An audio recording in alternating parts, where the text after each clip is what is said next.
कि मैं इस तीली की सहायता से इस आधा लीटर के बोतल को क्या कर सकता हूं, मैं इस तीली के सहायता से मैं खड़ा कर सकता हूं। आपको लग सकता है कि लटका सकता हूं इसको। आपको लग रहा होगा कि जैसे मैंने ये बोतल से इस तीली को क्या कर रहा हूं, पकड़ा हुआ हूं, तब ये क्या है, लटका हुआ है। ऐसा ना है, मैं बोतल को हटा देता हूं। देखिए मैं बोतल को क्या कर दिया, हटा दिया, फिर भी ये एक तीन तीली की सहायता से क्या हुआ है, लटका हुआ है। कारण क्या है, यहाँ पर न्यूटन्स लॉ लग रहा है। कौन सा, न्यूटन्स लॉ ऑफ मोशन लग रहा है, जो हम लोगों को किसमें पढ़ना है, 11 चैप्टर में पढ़ना है, जो इसके पूर्णतः डिटेल्स बारे में इस तरह 9th में भी पढ़े हैं। क्या हुआ है कि ये तीली और ये जो तीनों तीली है एक दूसरे पर फोर्स लगा रहा है। फोर्स का कारण क्या है कि ये जो तीली है इस डेस्क पर क्या कर रहा है, नॉर्मल लगा रहा है। क्या लगा रहा है, नॉर्मल लगा रहा है। और ये जो दो ये रस्सी है ये टेंशन कर रहा है, टेंशन क्रिएट कर रहा है। इधर देखिए, और जो ये बोतल है नीचे क्या लगा रहा है, mg लगा रहा है। क्या लगा रहा है, mg लगा रहा है। और mg मतलब होता है ग्रेविटेशन फोर्स लग रहा है नीचे पट्टी, और ये खींच रहा है।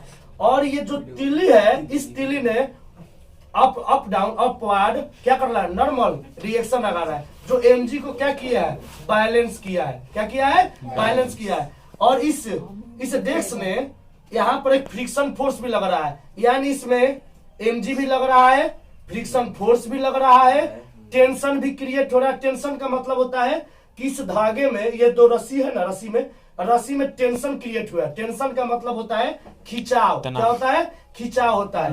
तो क्या किया, इस तीली ने इस तीली को बैलेंस कर रखा है, नॉर्मल रिएक्शन को क्या किया, बैलेंस कर रखा है, ताकि ये mg जो ग्रेविटेशन फोर्स है वो नीचे पट्टी लग रहा है, डाउनवर्ड लग रहा है, तो ऊपर पट्टी क्या लगता है, नॉर्मल रिएक्शन लग रहा है, जिसके चलते इस तीली ने इस बोतल को क्या किया है, बैलेंस कर रखा। और एक तीली के सहायता से मैंने इस बोतल को क्या कर दिया है, लटका दिया है। ये आप लोग भी कर सकते हैं, कुछ ज्यादा इसमें जादू कोई नहीं है।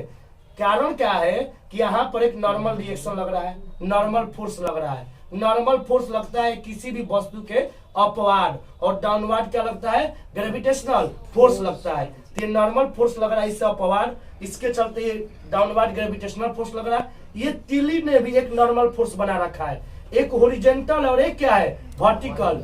दो क्रिएट हो रहा है, एक हॉरिजॉन्टल और एक वर्टिकल। ये हॉरिजॉन्टल पर मैंने क्या किया, एक तीली को रखा है, और वर्टिकल क्या किया है, फोर्स लगाया है, जिसके चलते ये नॉर्मल क्रिएट कर रहा है। और mg जिसके चलते इस बोतल को क्या किया, इसने बैलेंस किया है। यानी यहाँ पर कौन कौन सा फोर्स लग रहा है, यहाँ पर gravitational force, frictional force, normal reaction, tension. Tension होता है जो स्ट्रिंग में जो टेंशन क्रिएट हो रहा है, ये 3-4 इस पर क्या लग रहा है, फोर्स लग रहा है। न्यूटन साहब ने इसी तरह नहीं फोर्स का खोज कर दिया है, अपने लॉ का खोज कर दिया। उन्होंने सारा एक्सपेरिमेंट किया है अपने तरीका से, देसी तरीका से किया है। आजकल के युग में जो अलग अलग टाइप से एक्सपेरिमेंट हो रहा है, पहले इसी टाइप से उन्होंने देसी तरीका अपनाया है, जिसके चलते कैसे बैलेंस हम किसी पदार्थ को, किसी चीज को हम कैसे एक काठी पर की मदद से क्या कर सकते हैं, उसको बैलेंस कर सकते हैं। ये आप लोग भी कर सकते हैं, बस कुछ नहीं, 3 काठी का यूज करना है।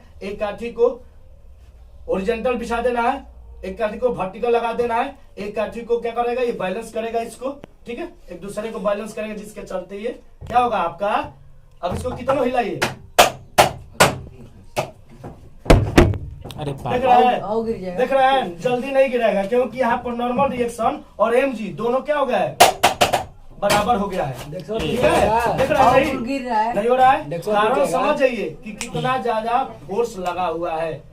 यानी 3 काठी एक आधा लीटर से बोतल, पानी भरा हुआ बोतल को भी क्या कर रहा है, आधा लीटर 750 ग्राम से आप कर सकते हैं। ठीक है, समझ गया। यहाँ पर कौन सा लगा, न्यूटन्स लॉ का लगा, जो 11th क्लास में हम लोग को स्ट्रिंग के बारे में पढ़ना है, जो हम बच्चे सबको क्या करते रहते हैं, पढ़ाते रहते हैं। ठीक है, समझ में आया। ठीक है, देखिए, चलिए।